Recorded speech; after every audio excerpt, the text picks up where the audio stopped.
Queridos amigos, queridos irmãos, mais uma vez nos reunimos a fim de estudarmos uma das parábolas de Jesus, essas histórias milenares que tantos ensinamentos nos trazem. Então eu peço a vocês para se inscreverem no canal do YouTube Mariluza Moreira. Cliquem no sininho para receber as notificações e no lembrete quando tiver estreia das parábolas.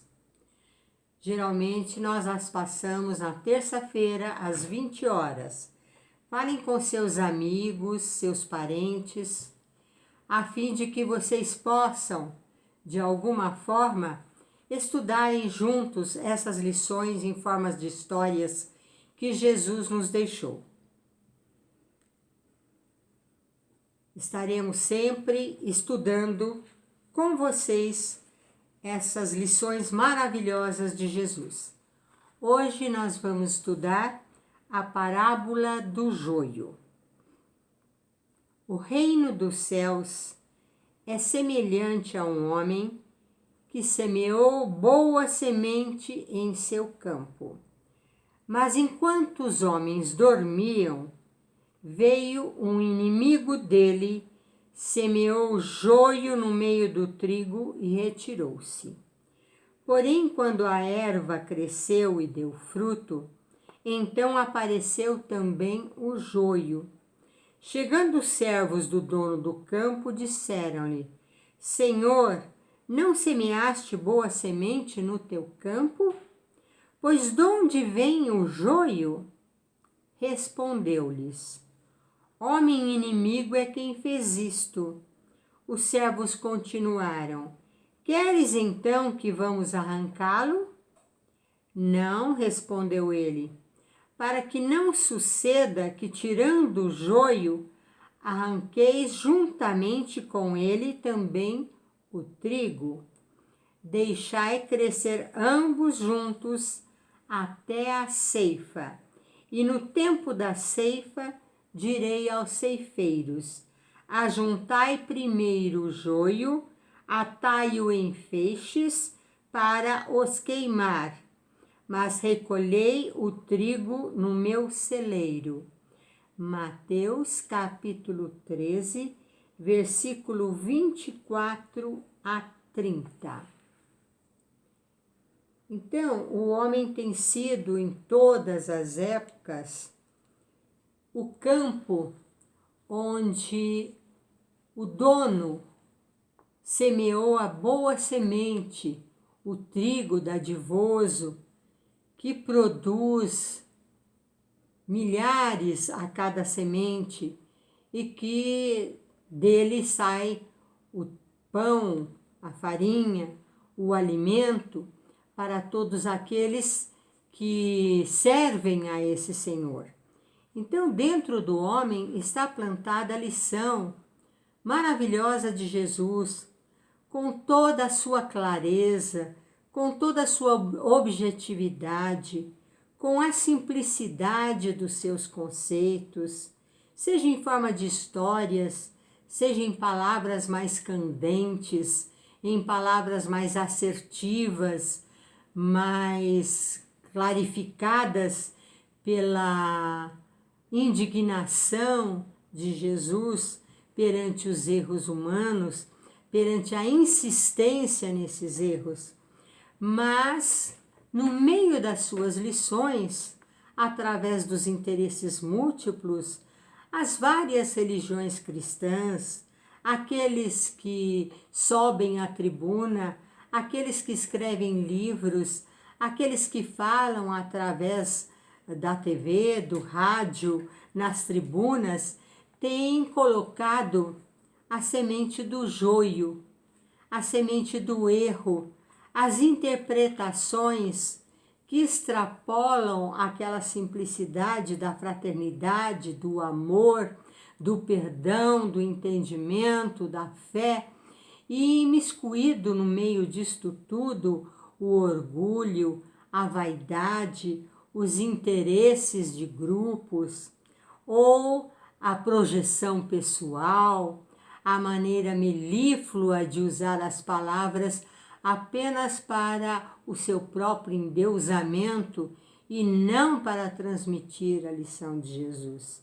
É o joio que vem misturado, é o joio que separa umas pessoas das outras, é o joio que põe dissensão e discórdia em meio aos agrupamentos, é o joio que separa os familiares uns dos outros para interesses pessoais de outras pessoas que se imiscuem em meio à família. É o joio que não vai alimentar ninguém, não vai produzir nada, embora usufrua o contato da terra, do sol, da água, do ar, para crescer tal como o trigo. E cresce junto com o trigo e se mistura a ele. E à medida que cresce, os servos, aqueles que realmente trabalham para o Senhor e sabem o que foi ali semeado naquele campo, vêm admirados perguntar ao dono da gleba: o senhor não semeou apenas o trigo? O que aconteceu? E o Senhor esclarece: enquanto vocês dormiam, veio o homem inimigo e semeou o joio junto para atrapalhar. E os servos pensam: então seria ideal que nós arrancássemos aquilo que não foi plantado por nós? Ele diz: não, porque se vocês tentarem arrancar, como as raízes estão entrelaçadas no solo, quando vocês puxarem o joio, arrancarão também o trigo. Então deixa que cresçam juntos, até o momento em que o trigo dê as suas espigas, 4 por 1 ou mais, e que mostrem então a beleza do seu produto, enquanto o outro apenas está ali do seu lado sem produzir coisa alguma. E nesse momento, então, é o momento da ceifa, é o momento da colheita, poderemos colher sem prejuízo do trigo o joio junto. E aí primeiro separaremos tudo aquilo que é o joio, tudo aquilo que não serve, tudo aquilo que cresceu junto e foi acrescido e utilizou a mesma gleba, os mesmos recursos, e vamos atando em feixes, em grupos. E depois nós queimamos esse joio que não serve e ficaremos apenas com o produto da nossa colheita, do trigo que realmente nos interessa. Então nós temos visto isso através do tempo e do espaço. Não apenas Jesus, outros trouxeram também ensinamentos preciosos, mas foram acrescentados rituais, foram acrescentados normas diferentes daquela simplicidade, hierarquias, mandamentos novos, coisas que extrapolavam a simplicidade do trigo plantado, coisas que não serviam e até atrapalhavam o crescimento do bom grão. Muitas coisas foram acrescentadas pela interpretação errônea das lições de Jesus.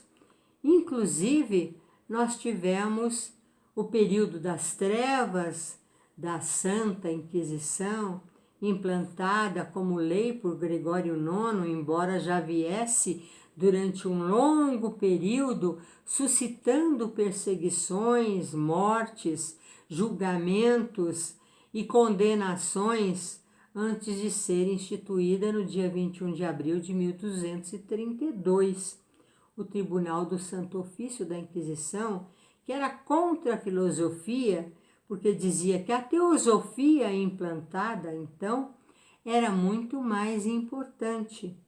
E falavam em nome de Deus e se diziam representantes infalíveis na terra da figura do Pai Eterno, e falavam como se fossem representantes e discípulos diretos de Jesus, impondo o terror, impondo a perseguição e amealhando cada vez mais recursos materiais, fazendo uma interpretação que fugia à realidade dos ensinos de Jesus. E foram muitos aqueles que caíram nesse engodo e muitos que também foram vítimas desta perseguição cruel que se instalou em nome de Jesus. Depois veio a Reforma Protestante e também ela instituiu normas novas dentro da simplicidade do culto de Jesus e solicitando o benefício material aos seus representantes maiores, a obediência, o crescimento imenso de templos suntuosos e de doações as mais altas possíveis aos seus membros.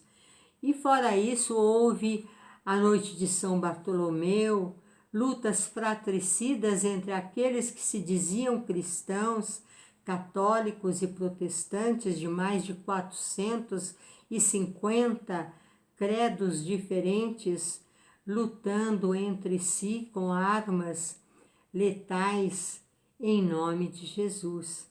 Tudo isto era o joio imiscuído ao trigo, e mesmo que muitas pessoas de boa vontade, naquele momento, achassem que estavam agindo de forma correta, ficou gravado no livro da vida suas ações, as ações de Catarina de Médici, da família dos Médicis, que tanto apoiou o Miguel Ângelo nas suas obras colossais, que tanto apoiou as artes, a ciência de Juliano de Médici, de Lourenço de Médici e de outros, esse Juliano de Médici que nós vamos encontrar depois na pessoa de Juscelino Kubitschek de Oliveira, que é a reencarnação também do Inconfidente Salvador Gurgel. Então nós vemos que na família dos Médici também nós tivemos um Papa, Leão XIII, que foi um Papa que se destacou pelas suas leis, pelas coisas benéficas que ele fez dentro da Igreja Católica, bem contrárias ao que fez o Gregório IX, que depois foi o Tiradentes aqui nas Minas Gerais e foi Pizarro na invasão do Peru. Então nós temos diversas vidas e diversas oportunidades de trabalharmos na gleba do Senhor, plantando o trigo dos seus exemplos dignificantes, das suas lições memoráveis, da sua simplicidade, da graça das suas parábolas, das suas histórias, do seu contato com os homens mais simples e também as lições mais profundas levadas aos seus discípulos particularmente, como aviso, como uma lição, ou aos doutos da sua época, como Nicodemos, que veio procurá-lo na calada da noite a fim de saber com relação à reencarnação, às vidas sucessivas, como um homem velho pode voltar novamente ao ventre da sua mãe. E Jesus dizendo, é como o vento, fazendo uma comparação, não sabe de onde veio nem para onde ele vai, mas ele já existe antes de chegar no corpo pequeno e, posteriormente, após a morte, ele continua existindo para aparecer em outros corpos tantas vezes quantas forem necessárias ao seu entendimento maior.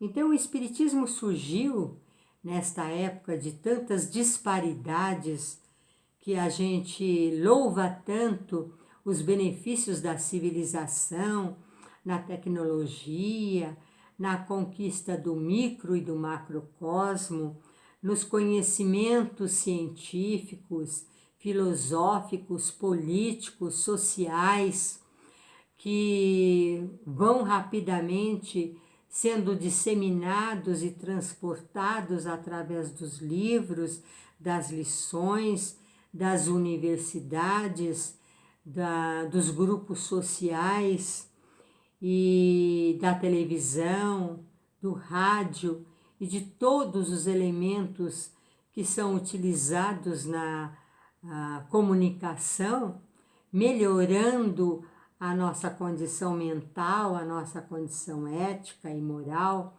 e também a nossa responsabilidade, porque quanto maior o conhecimento, maior a responsabilidade, porque não poderemos dizer que não sabíamos, não podemos usar essa falsa desculpa dos mentirosos de todos os tempos.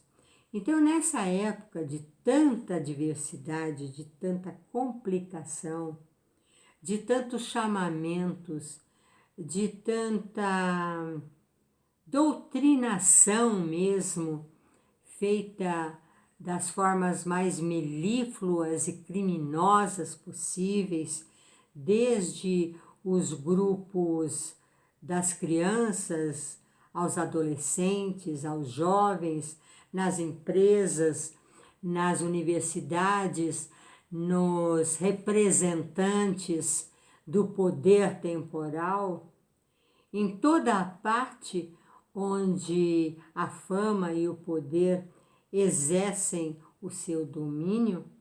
Nesta época é preciso que tenhamos o discernimento daqueles servos que, olhando a gleba, diz: Senhor, o Senhor plantou o trigo, mas o joio está crescendo junto. Como nós fazemos para nos livrar do joio? Nós não podemos arrancá-los de uma forma imediata. Isso foi implantado antes de Marx, através de Saul Alinsky, com as suas 20 itens, os seus 20 artigos, seus 20 conteúdos principais de como dominar uma nação, como dominar um povo, como destruí-los e levá-los para o caminho da própria escravização. Um só homem criou esta agenda com 20 itens que vocês podem estudar e encontrar no documentário de Foster Gamble, A Agenda, que começa falando da mônada do universo, do quantum de Einstein, do protocolo de Toro, do qual todos nós somos constituídos. A mônada que faz o nosso corpo físico, a mesa, a cadeira, o ar que nós respiramos, os elementos que nós utilizamos, as plantas, os animais, as construções, os rios, os desertos, tudo feito com uma única célula, a mesma célula. O joio e o trigo são feitos dessa mônada, mas cada um dá notícia daquilo que é, da essência da sua natureza. É preciso que nós sejamos servos fiéis, plantando o trigo da doutrina de Jesus, colhendo o trigo e separando o joio na hora da ceifa, que se aproxima através desses momentos de transição que a Terra passa, esses momentos que nós comentamos na data limite do Chico Xavier no seu Pinga-Fogo, mostrando as palavras ditas por ele. Esse momento que foi prognosticado por Chico naquela mensagem de 1952 e que nós também comentamos e que conseguimos mais de 68 mil visualizações através do compartilhamento do nosso amigo Nuno Emanuel. Então, estas coisas que estão sendo ditas com muita clareza, como Jesus falou, deixem o joio junto com o trigo até o momento da ceifa, para que no momento certo essa ceifa seja feita. E mesmo que o joio ultrapasse 2/3 da colheita, porque 2/3 são as pessoas que produzem o mal na face da terra, e só 1/3 represente o trigo, o que nos interessa é esse 1/3 que pertence à semeadura de Jesus e que há de alimentar as nossas almas imortais sempre, sem que nos deixemos confundir com o joio que cresce junto. Na simplicidade que o Espiritismo traz, da revivescência do cristianismo na sua fase mais pura, na explicação científica dos fenômenos mediúnicos, no seu livro dos médiuns e na criação, na Gênesis, na filosofia que antecipa a ciência, no livro dos Espíritos e na religião no Evangelho segundo o Espiritismo. Então, essa parábola do joio crescendo junto com o trigo é bem oportuna para os dias atuais, ainda que Jesus a tivesse contado há mais ou menos 2000 anos. Não nos assustemos com o joio na grande gleba humana, porque o Senhor saberá mandar os ceifeiros no momento certo e fazer a colheita, separando o que está errado daquilo que é certo, o que é nocivo ao ser humano e aquilo que lhe serve de alimento. Muito obrigada. Um grande abraço.